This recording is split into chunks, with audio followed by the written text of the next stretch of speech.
Hello, Boston. Hello. Welcome.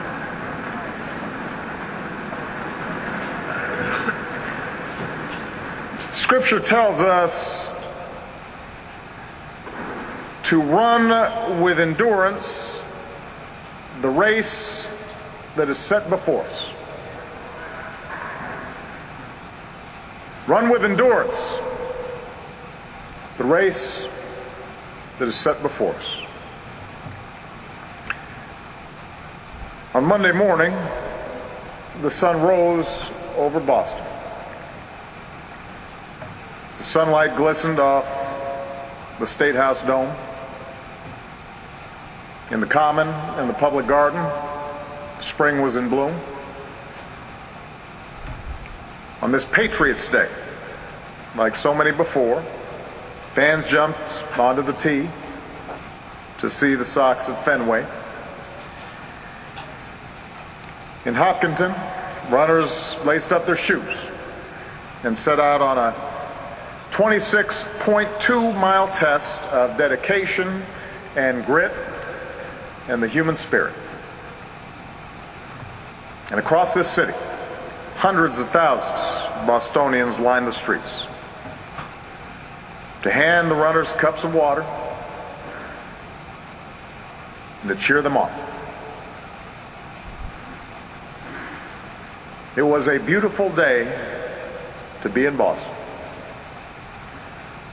A day that explains why a poet once wrote that this town is not just a capital, not just a place. Boston, he said, is the perfect state of grace.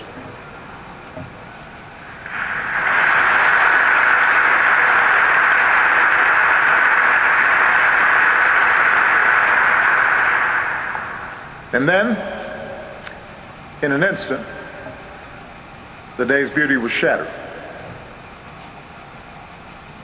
A celebration became a tragedy. And so we come together to pray and mourn and measure our loss. But we also come together today to reclaim that state of grace. To reaffirm that the spirit of this city is undaunted, and the spirit of this country shall remain undimmed. To Governor Patrick, Mayor Menino,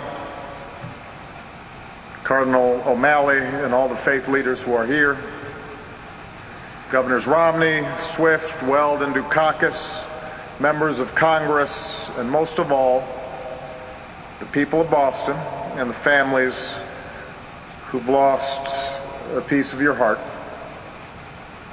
We thank you for your leadership.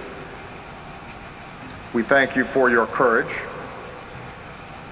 We thank you for your grace. I'm here today on behalf of the American people with a simple message.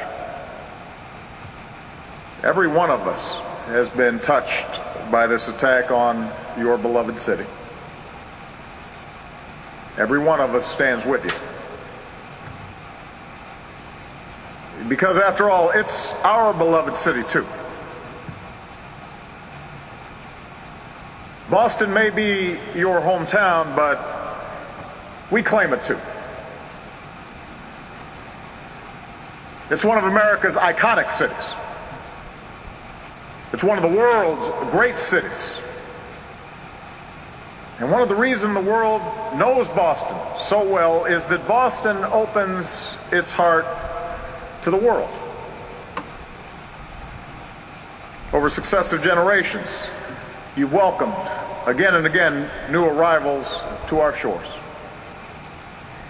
Immigrants who constantly reinvigorated this city and this Commonwealth and our nation.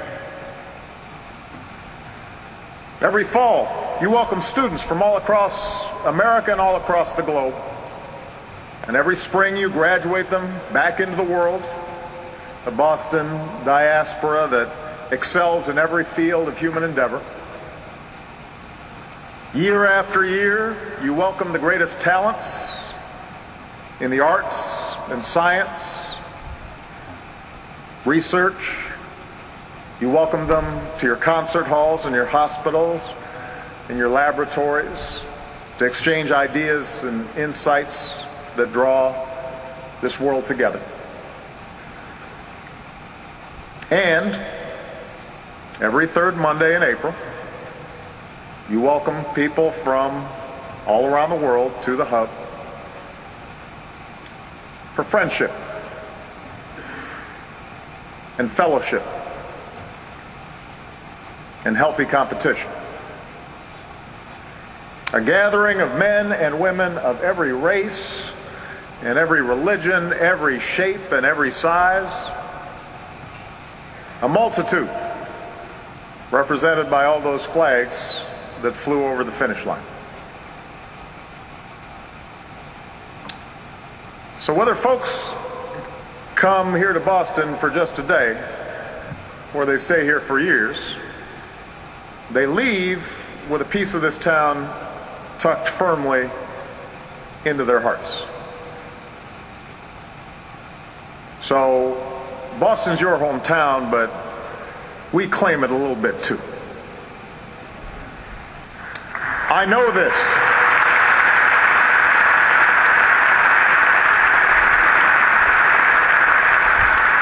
I know this because there's a piece of Boston in me. You welcomed me as a young law student across the river. Welcomed Michelle too. You welcomed me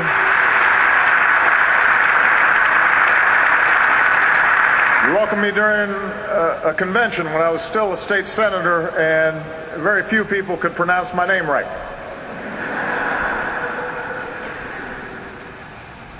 Like you, Michelle and I have walked these streets. Like you, we know these neighborhoods. And like you, in this moment of grief, we join you in saying, Boston, you're my home. For millions of us, what happened on Monday is personal.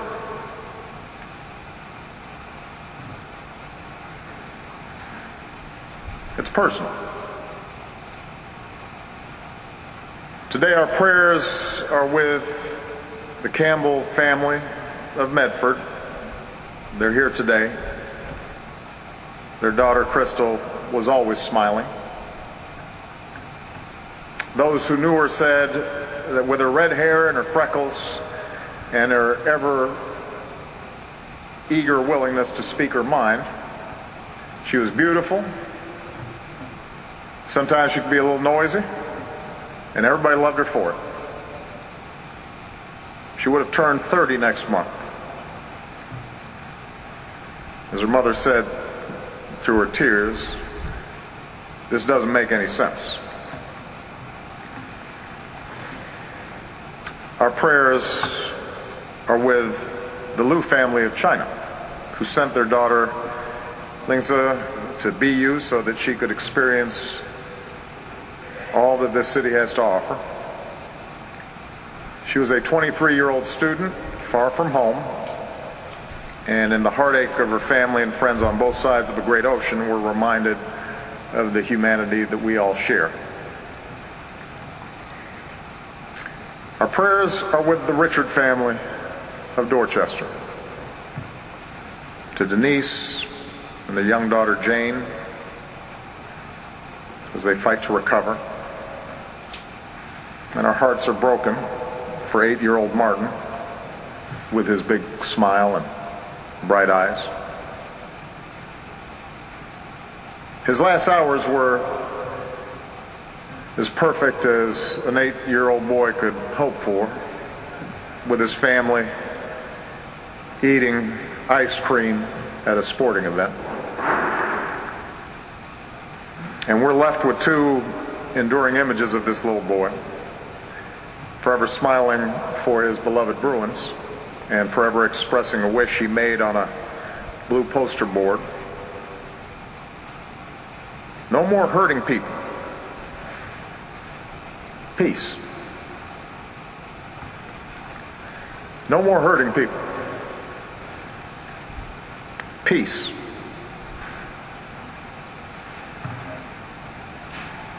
Our prayers are with the injured, so many wounded, some gravely. From their beds, some are surely watching us gather here today, and if you are, know this: as you begin this long journey of recovery, your city is with you, your commonwealth is with you, your country is with you. We will all be with you as you learn to stand and walk, and yes, run again. Of that I have no doubt. You will run again.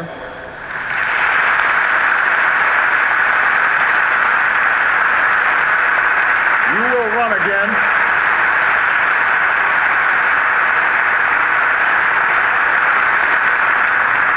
Because that's what the people of Boston are made of.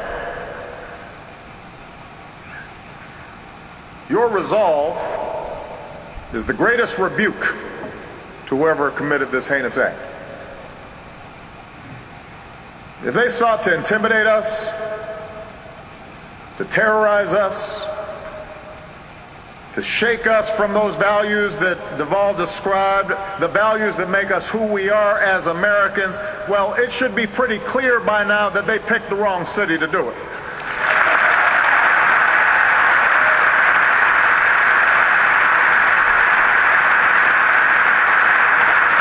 Not here in Boston.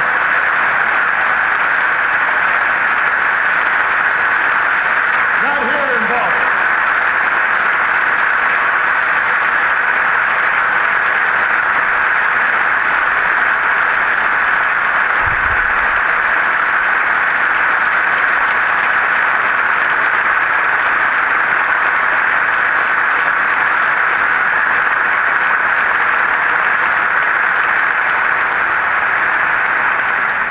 You've shown us, Boston, that in the face of evil, Americans will lift up what's good. In the face of cruelty, we will choose compassion. In the face of those who would visit death upon innocence, we will choose to save and to comfort and to heal. We'll choose friendship. We'll choose love.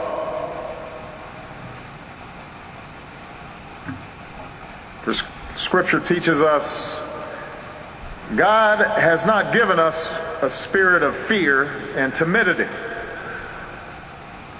but of power, love, and self-discipline. And that's the spirit you've displayed in recent days. When doctors and nurses, police and firefighters and EMTs and guardsmen run towards explosions to treat the wounded, that's discipline. When exhausted runners, including our troops and veterans who never expected to see such carnage on the streets back home, become first responders themselves, tending to the injured, that's real power. When Bostonians carry victims in their arms, deliver water and blankets, line up to give blood, open their homes to total strangers, give them rides back to reunite with their families, that's love. That's the message we send to those who carried this out and anyone who would do harm to our people. Yes, we will find you. And yes, you will face justice.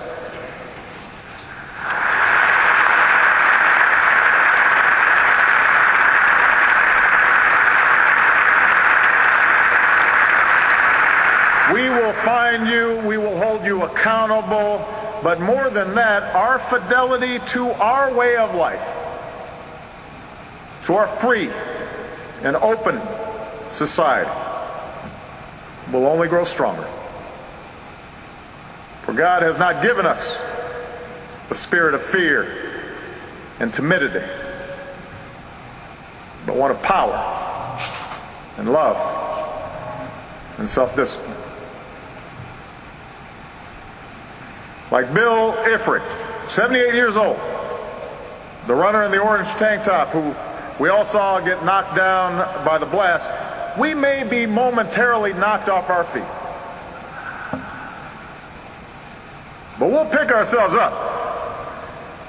We'll keep going. We will finish the race.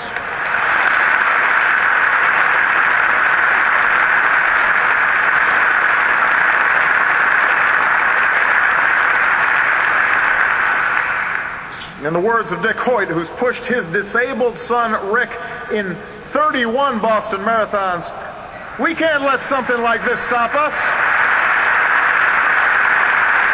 This doesn't stop us. And that's what you've taught us, Boston. That's what you've reminded us. To push on. To persevere. To not grow weary, to not get faint, even when it hurts, even when our heart aches.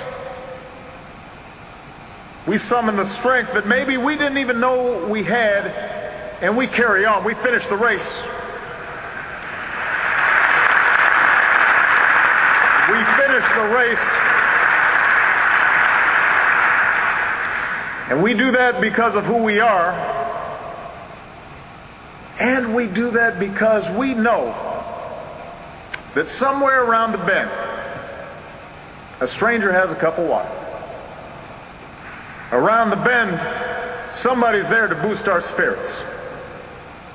On that toughest mile, just when we think that we've hit a wall, someone will be there to cheer us on and pick us up if we fall. We know that.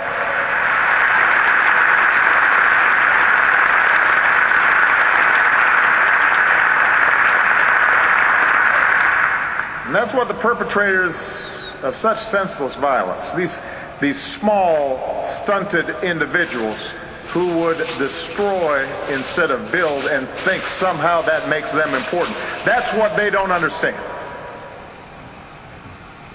Our faith in each other, our love for each other, our love for country, our common creed that cuts across whatever superficial differences there may be, that is our power. That's our strength. That's why a bomb can't beat us. That's why we don't hunker down. That's why we don't cower in fear. We carry on. We race. We strive. We build and we work and we love and we raise our kids to do the same, and we come together to celebrate life and to walk our cities and to cheer for our teams. When the Sox and Celtics and Patriots or Bruins are champions again, to the chagrin of New York and Chicago fans, the crowds will gather and watch a parade go down Boylston Street.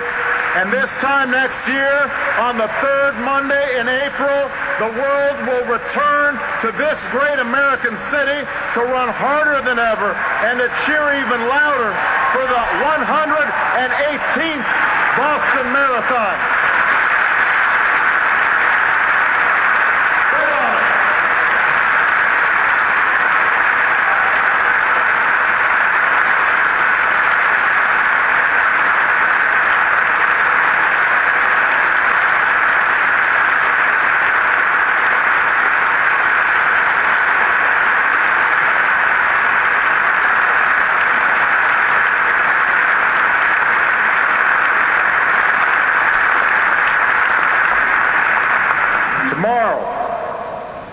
The sun will rise over Boston. Tomorrow, the sun will rise over this country that we love. This special place. This state of grace. Scripture tells us to run with endurance the race that is set before us. As we do, may God hold close those who've been taken from us too soon. May He comfort their families. And may He continue to watch over these United States of America.